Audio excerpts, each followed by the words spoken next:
ఎవరైతే vehicles owners ఉన్నారో వాళ్ళకి సపోర్ట్ గా మాట్లాడి వాళ్ళకి ఆ వెహికల్స్ గోవుల్ని అక్రమ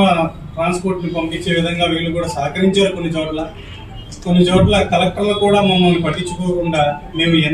ఎంతమందికి ఆఫీసర్లకు కానీ అట్లాగే ప్రిన్సిపల్ సెక్రటరీ గారికి కూడా వినతి పత్రాలు అందిస్తూ ఈ అక్రమ గో రవాణా మీద ఒక జీవోలు తెల్లి ఒక వెహికల్ కి పర్మిషన్ తీసుకొని కనీసం 500 నుంచి 1000 వెహికల్ ఒక వెహికల్ పర్మిషన్ మీదే అదే బండి నెంబర్ మీద వెహికల్ వెళ్తూ ఉన్నాయి. అక్రమంగా గోవుల్ని కానీ నందుల్ని కానీ తరలిస్తూ ఉన్నారు. అది కూడా చిన్న 2-3 సంవత్సరాల వయసు నందుల్ని అని చెప్పేసి ఎంతో మందికి అసెంబ్లీలో సెక్రటరియట్లు అట్లాగే జిల్లా కలెక్టర్లకి అట్లాగే ట్రాన్స్పోర్ట్ కమిషనర్ గారికి ఎంతో మందికి వినతి పత్రాలు ఇచ్చి మేము పోరాటాలు చేసి ఎదురు దాడులు చేయించుకొని